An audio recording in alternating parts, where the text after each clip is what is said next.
Well, it's another Humanist meeting. This time it got truncated because the battery went dead. But this is the Humanist meeting of Middle Tennessee. It happened on April 27th, 2024. All right. And just to remind you, this song is available on the Upbeat Atheist YouTube. So, for the song today, this is one that Aaron already knew. And he's actually on his wiki. I think if you're summarized today, you're kind of looking at how do you find the most commonality in at least some areas of our quagmire of philosophies here on this earth. So this is one of those originals, and you can tell I listen to a lot of James Taylor because you'll find some riffs in there that you might say, hey, didn't James Taylor play that? And I said, yeah, he probably did. It's called 99, and you're going to get some harmonies from over here. I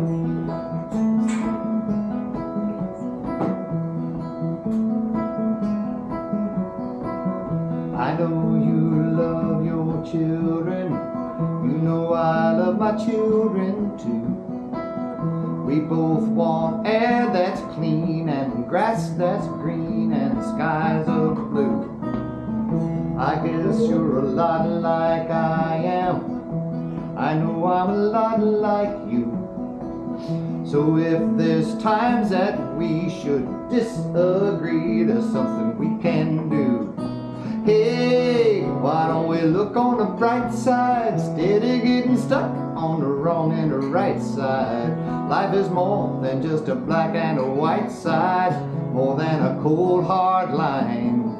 So what if 1 in 100 times we might not come to a meeting of the minds? I've got to believe we can be just fine if we focus on the 99.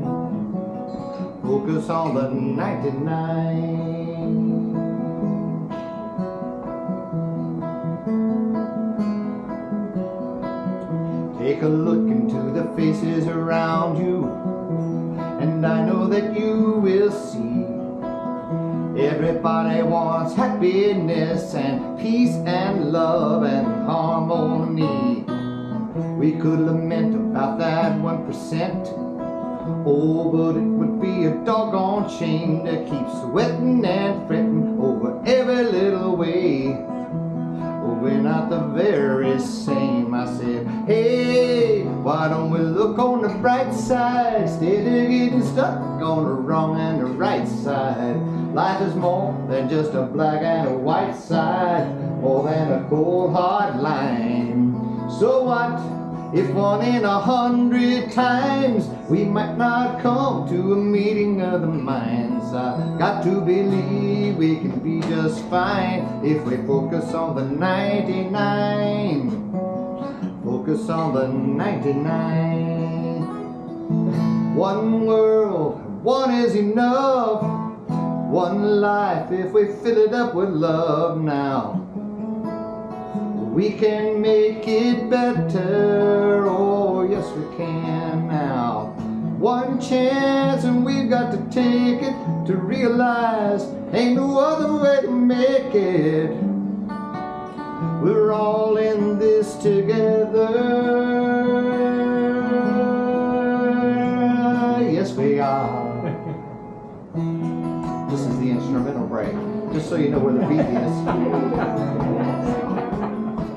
Because it's anticipated. Okay, here we go. Sing it if you know it. Hey, why don't we look on the bright side instead of getting stuck on the wrong and the right side? Life is more than just a black and a white side, more than a cold hard line. So what if 1 in 100 times we might not come to a meeting of the minds? I've got to believe we can be just fine if we focus on the 99. We got to focus on the 99. Brothers and sisters, it's up to me and you. Here's what we got to do. There ain't no hocus pocus. We got to focus on the 99.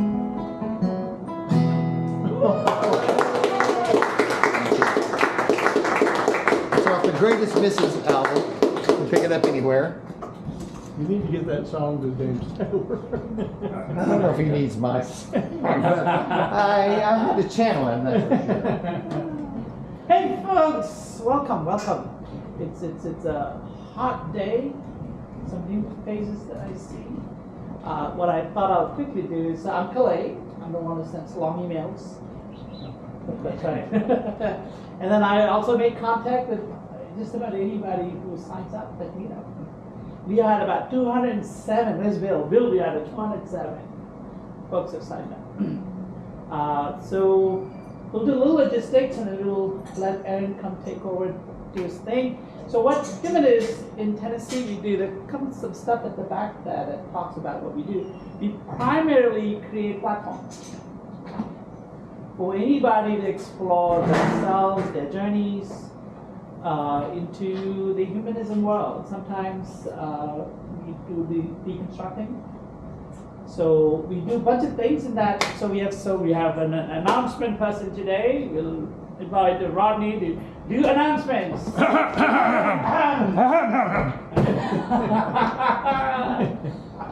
I want to start with the best news. The best news for me, because I had something to do with it. We set up a YouTube channel for HamTN. And it's easy to find as long as you remember to put the at HamTN. It jump right up on the screen. You don't put that, you get lost.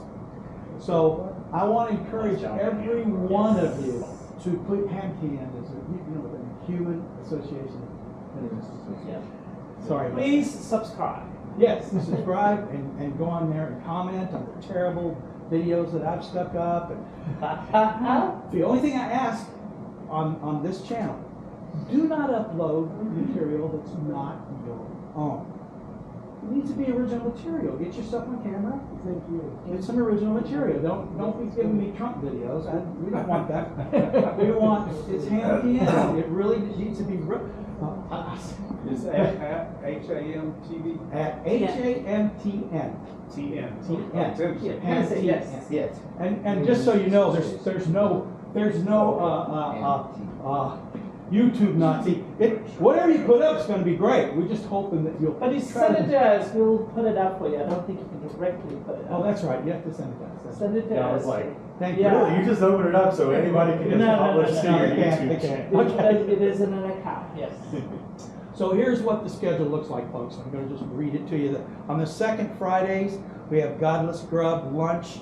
If you haven't been to a Godless Grub lunch, we have them at Bangkokville. That might change eventually, but it's a great place. It's great food. Many of the people that show up are just bozos. No, they're good guys. I saw him.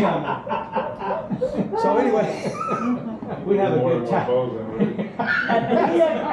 Well, as you know, we're all bozos on this bus. And She then named it Godless Grub. It's working. it's great. Then on second Saturdays, the Hindu temple tour, and Calais leads that. How's that going, Calais? So we have, they advertise in a bunch of places. They let me advertise as well. We have 5 or 6 people exploring show up. And we sit back and we have amazing conversations after that. So which has been, I've met some folks from there that stayed in touch. It's fun. It's a lot of fun. Sometimes that time we'll go for dinner afterwards. It's 3 to 5 on a Saturday as well. But I host it and I do the tour. I'm the tour guide, but they've let me do it. And they've also let me announce it. And I talk to those who've come here from Meetup, Hampton Meetup, and chat with them separately afterwards. If you've never been to a Hindu temple, you need to go. It's an amazing thing. You know, it's multi-theism. Pagans are fascinating. Yes. It is. It is amazing. Then we have on fourth Saturdays this event, which is a bunch of people getting It's a together. monthly event. That's what Yeah. it's like. And if you have ideas and thoughts and places you want to explore yourself, I'm looking at those spaces, this is the place. You can have a safe place to explore. And if you want, if there's something that you think we should tackle, you know, in these meetings, you know, tell Calais. You don't have to lead it. One of us can lead it, okay? But I think there are a lot of things going on right now in the world that we as humanists should comment on. And I would like to see a sort of a, maybe in the future, some kind of a current events kind of deal. Yeah. Because I love the fact that in this forum, we don't just teach, we don't just preach. This is a back and forth. This is, we give a little bit and give a little back, right? That's what you're going to do today for us, right? It's going to be back and forth. Hopefully. Don't worry, we'll be ready. And then on fourth Mondays, Deconstructing Religion by Gary Parker. I don't know what the hell that is. You got anything that's like run out of all this? Isn't this on our It's on media? Meetup. It's on Meetup, it's on Oh, okay. our website, it's on a couple of other places. I can get it to you. Yeah. So deconstructing is George's Bean. 212, yes? Deconstructing, Gary Parker. It's a Zoom. Yes. I want to get vertical. So last time we had 8 people show up on Zoom. One guy found us out of Connecticut. And I live in Connecticut. I just wanted to, I go to meetings like this. And we talk about our own deconstruction, whatever that is. And we just listen.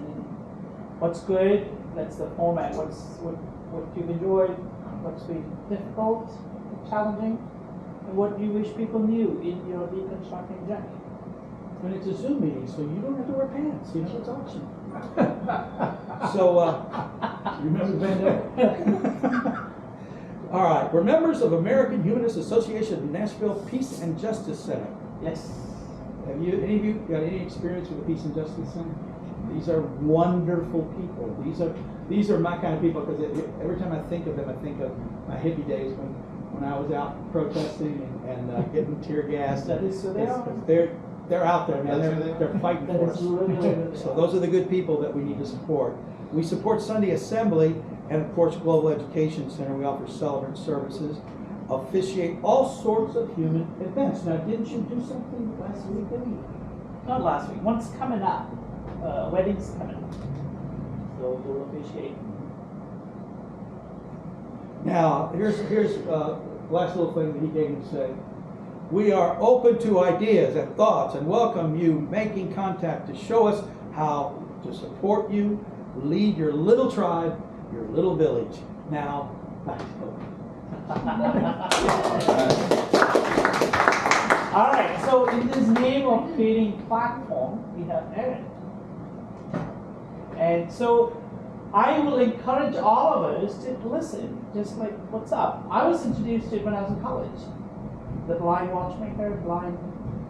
So I was beginning to think, and then to see you have developed a lot of stuff. So do you want questions in the end or the afterwards? I am going to sprinkle questions throughout the presentation. Okay, come. The stage is yours. So what we'll do is, once he's done, we'll. All right.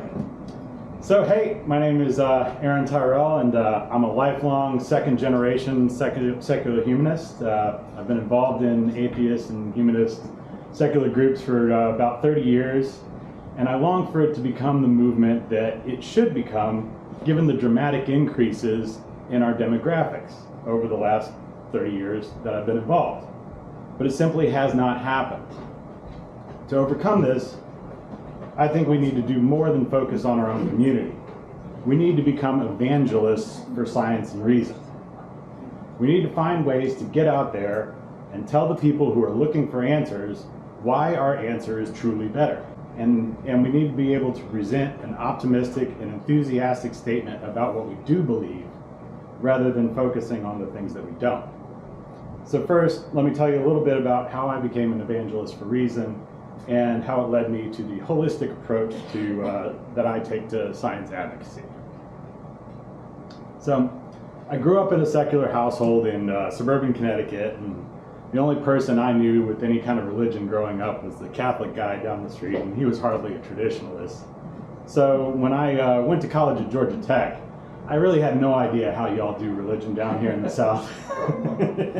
And so I saw a sign for an evolution versus creation discussion group. And I was like, oh, let me check this out. And And of course, it turned out to be a bunch of evangelicals that are just patting themselves on the back for not believing in evolution, despite being admitted to Georgia Tech, one of the top science schools in the country. Right? So when it finally came around the room to me, I just said, well, what if evolution is just how God did it? And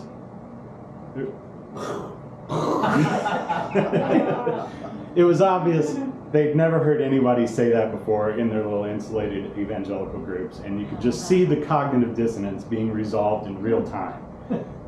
It looked exactly like the classic Tim and Eric meme, which happened to be recorded right down the street from this very meeting. Coincidence? Yes. There will be no woo in this presentation. But seeing their reaction sent me on a lifelong journey to find the best perspectives, rhetoric, arguments, and allegories that we can use to spread the light of science and reason to those who truly need it the most. So in college, I also interacted with a number of fractal images, both as a computer science student and as an avid fish fan. Forgive me, it was the 90s. And I saw the way that these images capture the beauty of the natural world, as well as their similarity to mandalas and Buddhism or the mosaics of ancient mosques.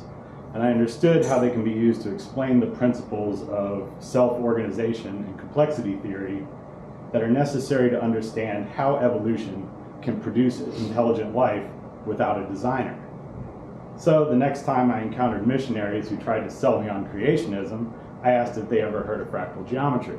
Unsurprisingly, they had not. So I told them how you can create a tree with a fractal. It's based on a simple replacement algorithm. You start off with a trunk that has a couple of branches coming off of it, and then you take each of those branches and replace it with a smaller copy of the trunk and branch structure.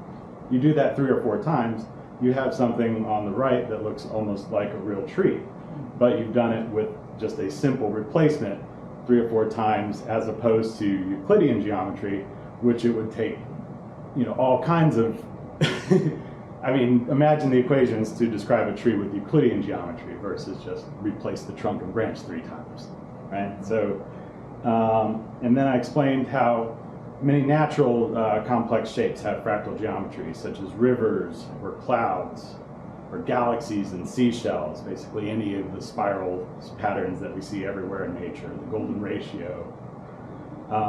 In our internal systems, our circulatory systems, our nervous systems, they're all based on fractal patterns that allow those biofeedback mechanisms to reach every cell in your body without taking up all the space of your body. And once again, mind's blown. When have these Mormons and all their door-to-door travels ever heard someone explain fractal geometry to them instead of just telling them that they're full of it? The explanation came so far out of left field that it completely bypassed their psychological defenses and resolved the cognitive dissonance that every creationist holds in their heads, in their subconscious. And the feeling of revelation, understanding, and epiphany that they have is undeniable. They'll be moved because you're not telling them that they're wrong. You're giving them valuable information that helps them see how the pieces fit and approaching them as a cooperating partner instead of an arguing adversary. So I decided that there was something to this fractal approach that seems to make holistic sense of the scientific universe, regardless of whether someone's coming from a scientific or a spiritual background. And I was also influenced by my classes in behavioral psychology, which takes a functional approach that only considers the actions we take, not the content of our thoughts.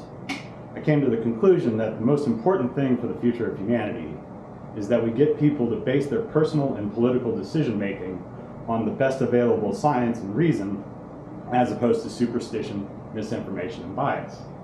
As long as the supermajority comes to this conclusion, the particulars of their theological or philosophical beliefs are irrelevant. Good luck with that. So, society will be able to progress and solve global problems without hindrance, if we can get to that supermajority, right? It doesn't have to be everybody, it just has to be 2/3, not 50-50, right? But I decided it's much more important to be an effective advocate for reason than it is to be a critic of religion. I want to resolve the cognitive dissonance, not just point it out. And the best way to do that is with a compatibilist, universalist approach, as opposed to an adversarial one.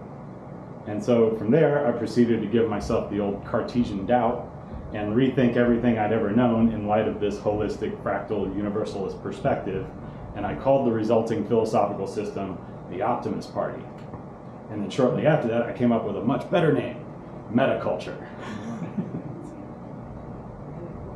So, if the most important thing is to persuade people towards rational decision making, then it's impossible to ignore the impact of in-group and out-group biases. These are fundamental components to our psychology, and we see them play out every day in the form of political polarization and bad faith contrarianism, especially in our online discourse. So as soon as you're perceived as a member of the out-group, you've lost nearly all of your persuasive ability, especially among the significant majority of the population that still use religion as how they define their in-groups. So, and they consider atheists to be the devil, right? So why would you identify yourself using labels that signify your out-group status right out of the gate and put you at a huge rhetorical disadvantage? By identifying yourself as an atheist, you can no longer be an effective advocate for reason and science to the ones who most desperately need to hear that message. So of course, part of the reason why many of us call ourselves humanists instead of atheists is because we are trying to present that positive vision, and of course, a lot of evangelicals have caught on to that. And if you if you watch evangelical media, they say, oh, secular humanism is the new religion of the left and everything, and they want to paint secular humanism as a religion.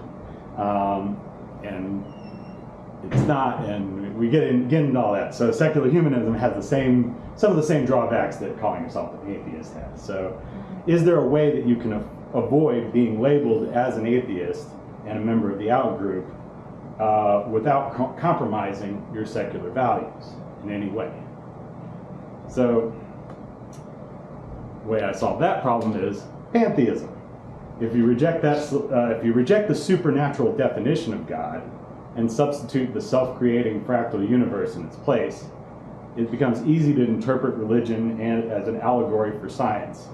And the pursuit of scientific knowledge takes on the same sacredness to the believer that their religious beliefs do. And of course, I say I came up with that solution, but of course, Spinoza was the first modern philosopher to really detail that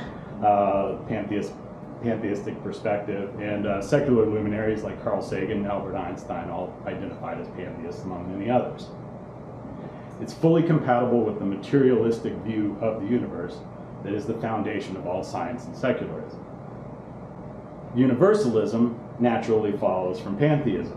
If God is just an allegory for the universe, then it makes sense that every culture that's ever existed would want to create stories and pass down their accumulated knowledge about said universe to future generations, right? And they use the language, metaphors, and references that make sense to those ancient peoples, which is why every culture has some form of religion. They're ultimately telling stories about the same thing, the universe, and our human experience within it. And as a universalist, you can identify with any of them. So, many believers already have their guards up about humanism and pantheism and universalism. Those, the ones that are really tuned in, they'll hear those buzzwords and it'll set off their alarm bells. So that's why I come in with the fractal geometry, right? And that can disrupt their preconceived notions, fill in the conceptual gaps that prevent them from connecting the rational parts of their brain to the spiritual parts, and it takes a completely different tactic than they've heard before, and therefore it has a much greater chance of bypassing their psychological defenses.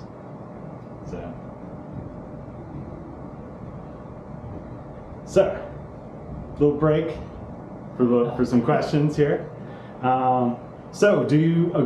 Who agrees with the notion that religions all have a common origin in our human instincts? Who would agree with that notion? Yeah. So you're all universalists, essentially. Well, our brain looks for patterns, Exactly. and God explains why everything, fits together, but not really. It's the best explanation they had at the time. Some panacea without thinking. Right. Did you have a question? So when you started, you said in the 90s you were into fish.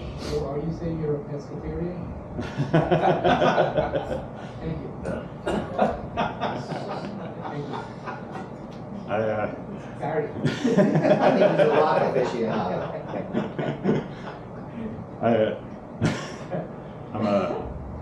Yeah. Rock.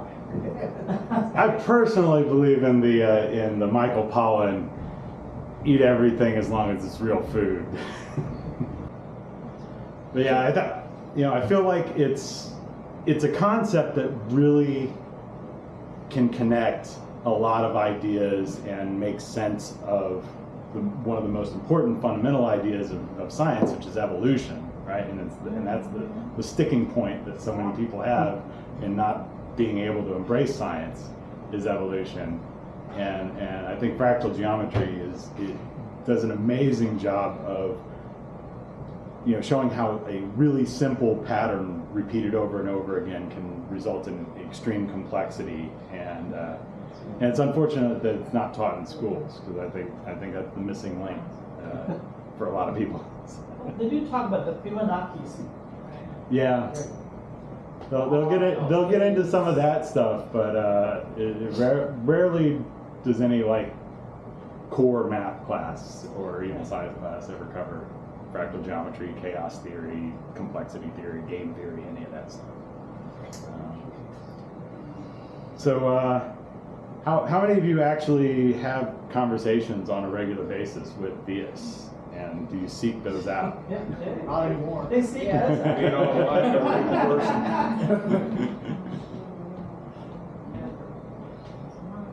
Not any good ones. And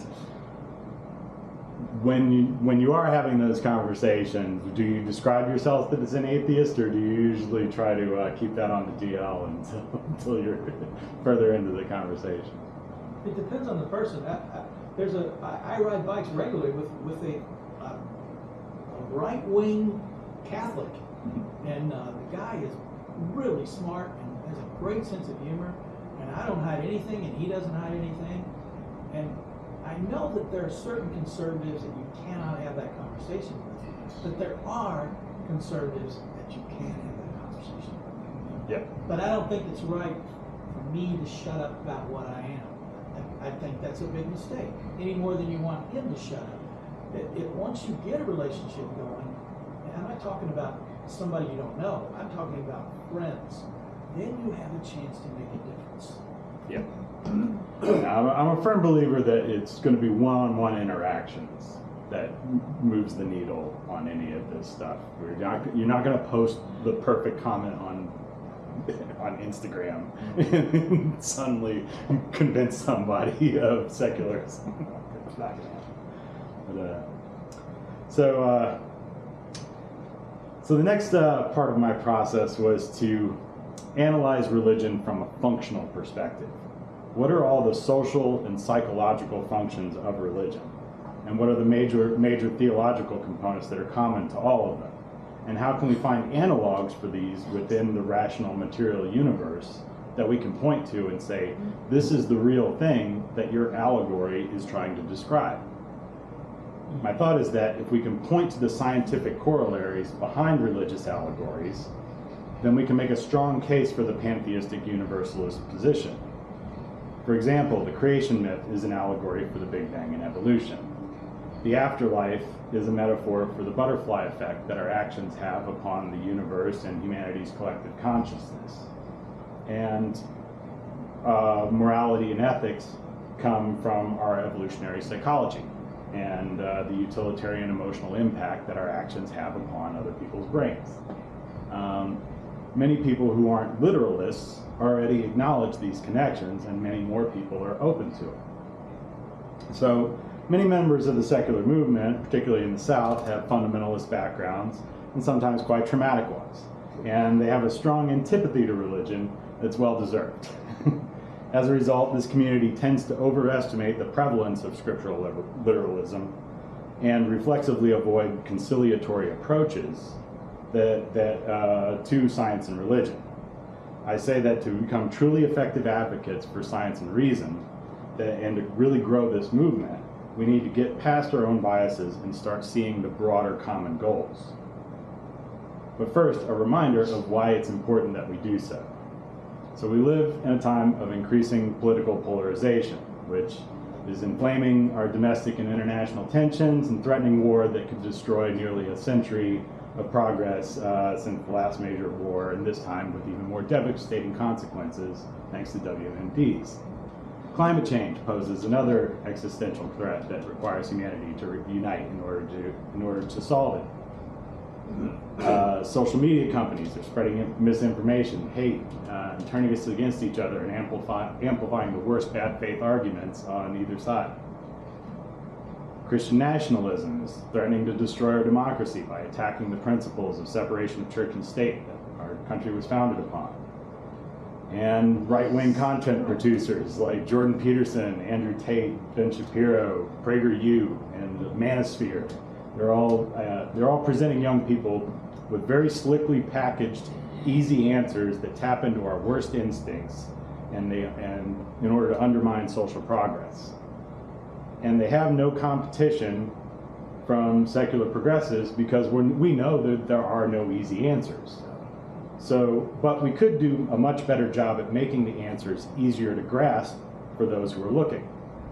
And we have to get together to oppose the forces of authoritarianism, Christian nationalism, and extremism in order to solve the world-scale problems that our globalized society is facing.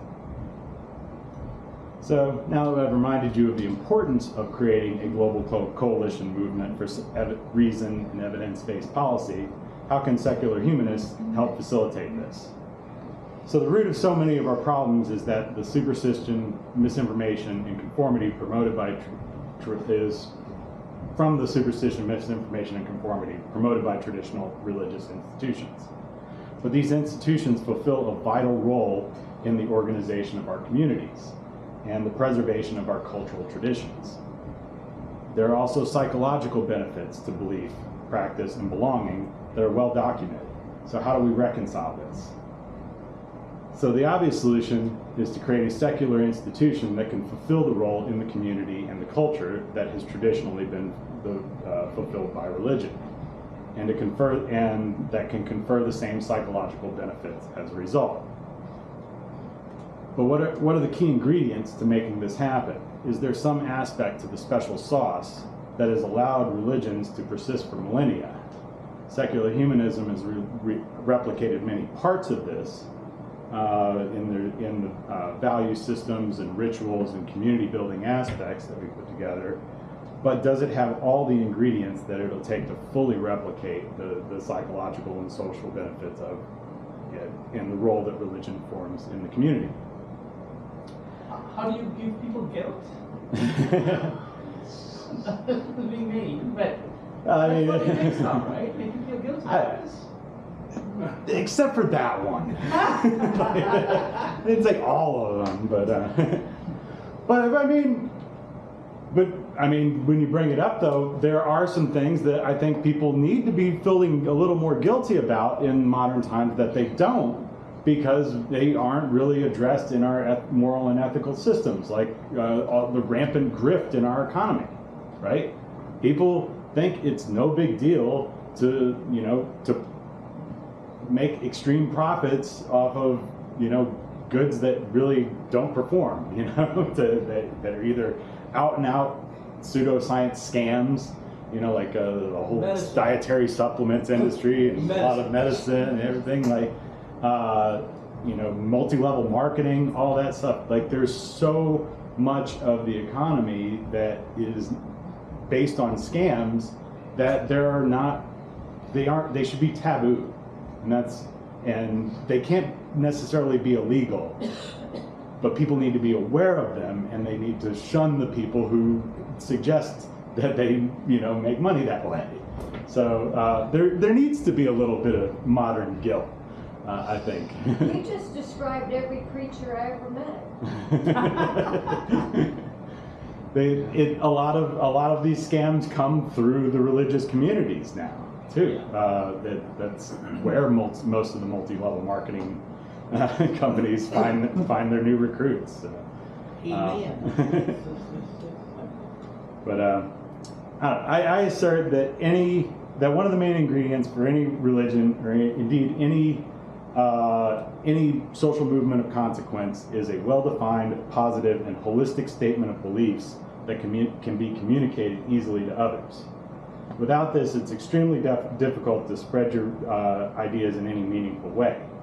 You can be a place where people who have already put those ideas together can gather, but it's very hard to build a movement and bring in new people who haven't already figured it out.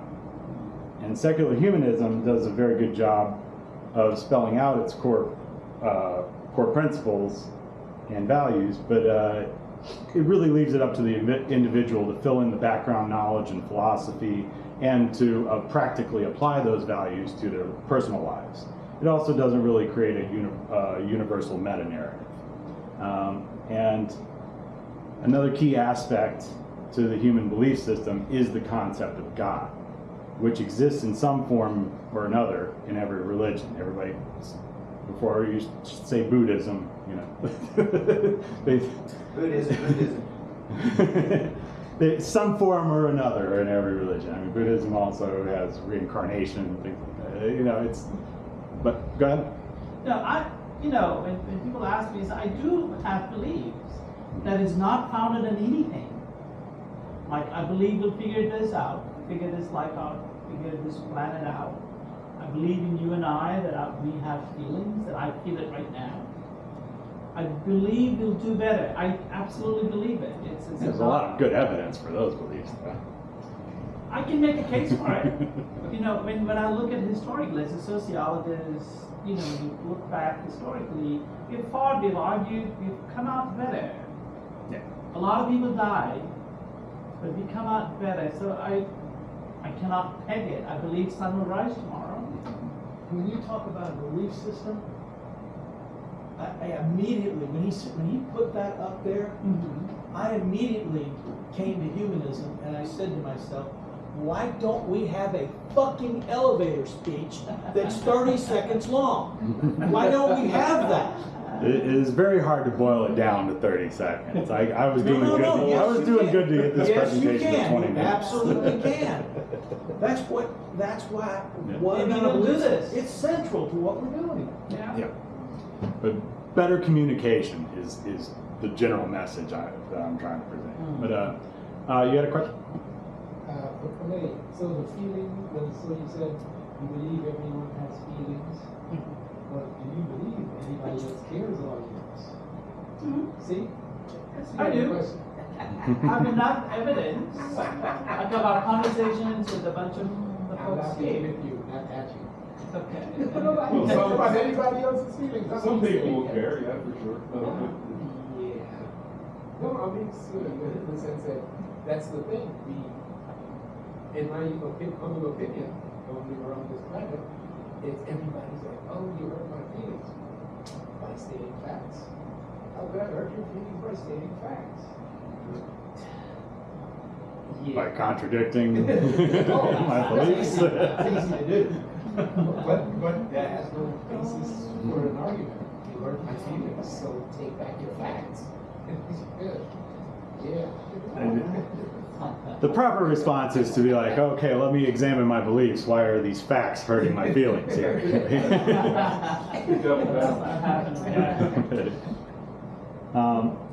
So anyhow, the idea is that the notion of God forms the meta-narrative for any religion, right? It's how you incorporate all the information you have about the universe into an overriding kind of concept, your story about how all this stuff fits together, right?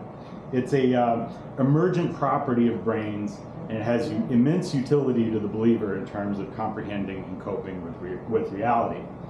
And it also forms a mechanism for creating a universal sense of happiness and optimism. I provide details as to how that works in the wiki. It's way beyond the scope of this talk, but the basic point is that I think that there is actually an important psychological function to having a meta-narrative, a God concept, and that is something that the secular movement hasn't been able to replicate, not even in secular humanism. And of course, as we know, as soon as you create a God and define your beliefs in detail, they turn into dogma, right? The very thing that lies at the core of all false beliefs and corrupt institutions. So how is it possible to define our beliefs in a way that makes them easier to communicate and spread, and helps us build coalitions with other like-minded groups that share common cause while still avoiding the pitfalls of dogma? So another little question break. So do you think that different religions ultimately seek to achieve similar psychological or social goals, or are the approaches fundamentally different? And like what I'm thinking is like Buddhism, right? Buddhism is more focused on mindfulness and kind of the looking inward that way, whereas Christianity and monotheistic traditions are more about a personal relationship with a God, which is still a mental construct that helps, that's serving a psychological purpose in the believer, right? But is there a general theory behind that can bring together all of those, or are they kind of fundamentally different? You know what I'm saying? Maybe afterlife to me seems like because you're facing your own mortality. I think they all kind of have to have some way to deal with that. Yeah, I haven't found one that doesn't speak to something about what happens after death. Yeah, I think if there was a common psychosocial goal system, there wouldn't be so many religions. Everybody could go be on board with one that satisfies people. But I mean, think about it from a cultural evolution perspective, right? I mean, they all came from different regions and different traditions. They have roots in the region and the history of that region and the culture of it. Like, obviously China isn't going to adopt Christianity, right? But is there something that they have in common, right? Is there something that ties Money. them? Social control. Well, there is an in-group portion associated with it. I think it's if you're part of any of these organizations, irrespective of the faith, I think it still fosters a sense of belonging, and the others that are not within that are somehow different. Mm-hmm. And they're not as desirable. So was that always the case, or when 2,000 years ago were people never actually going to meet somebody who was an other, right? I don't know. If you grew up in medieval Europe, when are you ever going to meet a non-Christian? You're not. You kill them. Yeah. You kill them, yeah. Or you go on a crusade and take care of them. So I feel like the us versus them of monotheism was something that worked at the time when you would live your whole life within that one cultural group, and you would never interact with people of other religions. But now we're in a global society, and you're constantly interacting with them. I was just saying, at the time, you probably didn't go more than 20 miles from where you were born and raised, and you just were what you were, and that was your world. Yep. Good. Okay, from the little bit of science that I've read, presented to me, with the human race starting off as one group, but then some of them migrated, and then they adapted as far as melanin production because of gene pool isolation and environmental adaptation. But somewhere along the way, we got lost. I don't know if it's because of plate tectonics, when the things broke apart. It wasn't as you weren't readily able to go visit your cousin a few hundred miles or whatever, that you left this group. And then later on, once we got to a little bit more traveling, as far as our ships, horses, this, that, whatever, then we got back, but we didn't recognize our cousins. So they're like, you're different. You're a different tribe as opposed to the one tribe. And therein lies the thing, because today we still have the tribe,